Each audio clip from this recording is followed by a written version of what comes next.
কথা কোটি কোটি নারীকে জাহান্নামে নিয়ে যাবে। হাদিস থেকে বলছি, সামান্য একটা বাক্য। বেশিরভাগ বিবাহিতা নারী, বেশিরভাগ বউ জাহান্নামে যাবে স্বামীকে জাস্ট একটা বাক্য বলার কারণে। কয়টা? জোরে বলেন কয়টা? এক অবাক করা হাদিস শুনে আমার হৃদয়ে একটা আঘাত লেগেছে যে নারীরা কেন জাহান্নামে যাবে।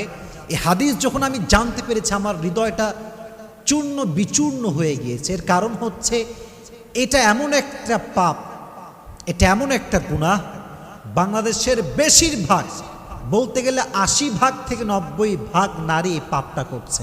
নাউজুবিল্লাহ পড়ে। বেশিরভাগ নারী তার স্বামীকে একটা কথা অলওয়েজ বলে। বেচারা স্বামী সারাটা জীবন স্ত্রীর জন্য খাটে, পায়ের নিচে ফোসা পড়ে যায়, মাথার ঘাম পায়ে ঝরায়, সারাটা দিন রোদের ভিতরে কাজ করে বেড়ায়, বাসার বিল সে দেয়, গ্যাসের বিল সে দেয়, সন্তানকে সে চালায়, স্ত্রীর হক সে আদায় করে, শ্বশুরের হক আদায় করে, শাশুড়ির হক আদায় করে, সারাটা জীবন সে তার স্ত্রীর খেয়াল রাখে।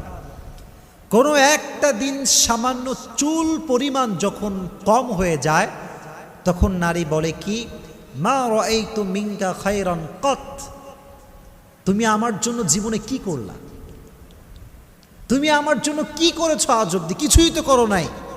অমকের স্বামী অমককে ওইটা দিয়েছে, অমকের স্বামী তার শাশুড়িকে ওইটা দিয়েছে, তুমি আমার মাকে কি দিয়েছ? একটা কথা কোটি কোটি নারীকে জাহান্নামে নিয়ে যাবে। হাদিস থেকে বলছি, এই সামান্য একটা বাক্য। তাকফুরনাল আশির,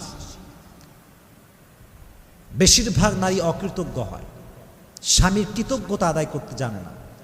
স্বামী যে এতটা স্যাক্রিফাইস করেছে স্বীকার করতে চায় না। আর মাথায় রাখবেন, যেই নারী তার স্বামীর স্যাক্রিফাইসকে নিজের মুখে এটাকে স্বীকার করতে পারে না, সেই নারী কখনো সুখী হতে পারে না। আর যে নারী কথায় কথায় বলতে পারে আমি ভালো আছি, আমার স্বামী আমাকে ভালো রেখেছে, আমি আলহামদুলিল্লাহ ভালো আছি, তার পুরো জীবনটাকে সুখময় করে দেয় একজন, তিনি কে? এজন্য বোনদেরকে বলছি, বোনেরা মাথায় রাখবেন, স্বামী হচ্ছে এমন একটা জাত, স্বামীরা সবসময় মুচকি কথার, মুচকি হাসির পাগল হয় আর মিষ্টি কথার পাগল হয়। তারিক জামিল একটা কথা সেদিন বলছেন, আমি আজকেও কয়েকবার শুনলাম। উনি ওনার ভাষায় বলছিলেন যে জবান কা এক মিঠা बोल दुनिया की हर हर शहर से भी ज्यादा मीठा होता है और जबान का एक कड़वा बोल 7 समंदर की कड़वाहट से भी ज्यादा कड़वाहट होती है। উনি বলেন, মুখের একটা মিষ্টি কথা গোটা পৃথিবীর সমস্ত মধুকে একত্রিত করলে যে পরিমাণ মিষ্টি হবে, মুখের একটা মুচকি হাসির কথা তার চাইতে বেশি মিষ্ট। সুবহানাল্লাহ পড়েন। আর মুখের একটা তিতা কথা গোটা বিশ্বের 7 সমুদ্রকে এক করলে যে পরিমাণ তিতা হবে, নোনা হবে, তার চাইতে মুখের একটা তিতা কথা আরো বেশি তিতা। এজন্য মুখ দিয়ে আজ থেকে তিতা কথা বলবো না, মিষ্টি কথা বলবো। আল্লাহ সবাইকে মিষ্টি মিষ্টি কথা বলার তৌফিক দান করুক, সকলেই পড়া আমিন। আচ্ছা, কখনো ভেবে দেখছেন যে আপনি কাকে সবচাইতে বেশি ভালোবাসেন? দেখবেন আপনি সেই মানুষকে সবচাইতে বেশি ভালোবাসেন যা আপনার দিকে হেসে হেসে কথা বলে, যা আপনার সঙ্গে মুচকি হাসি দিয়ে কথা বলে। দিন সে দেখবেন আমরা তাকেই মিস করছি, যে মানুষটা মুচকি হাসি দিয়ে কথা বলতো। আজহারি আজকে দেশে নেই, চলে গিয়েছে বিদেশে। প্রত্যেকটা মানুষ তাকে মিস করে। কেন? কারণ তার কথায় একটা মিষ্টতা ছিল, চেহারায় একটা হাসি ছিল।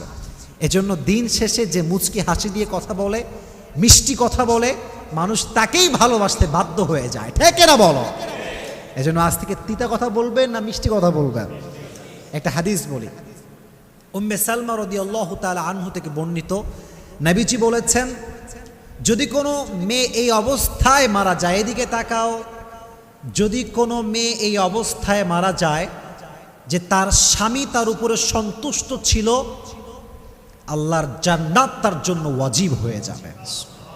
তো জোরে সোরে পড়েন সুবহানাল্লাহ। এজন্য স্বামীকে বাজে কথা বলা যাবে না, নারীর জীবনে স্বামী হচ্ছে মেইন ক্যারেক্টার। যে নারীর জীবনে স্বামী আছে তার জীবনে সব কিছু আছে। যে নারীর জীবনে স্বামী নাই তার জীবনে কেউ নাই। যে নারীর জীবনে স্বামী নাই সেই নারী সমাজের বাবার কাছে, মায়ের কাছে, ভাইয়ের কাছে, বোনের কাছে একটা বোঝা হয়ে যায়। এজন্য মেয়েদের জন্য স্বামীকে মূল্যায়ন করার দরকারটা আছে না নাই? আল্লাহ মেয়েদেরকে এটা বোঝার তৌফিক দান করুক, সকলেই মন খুলে পড়ে না আমিন। আল্লাহ নারীদেরকে কৃতজ্ঞ হওয়ার তৌফিক দান করুক, সকলেই মন খুলে পড়ে না আমিন। তাহলে এটা ছিল নারীদের জন্য ওয়াজ। তাহলে আমরা জানলাম তিনটা বিষয়।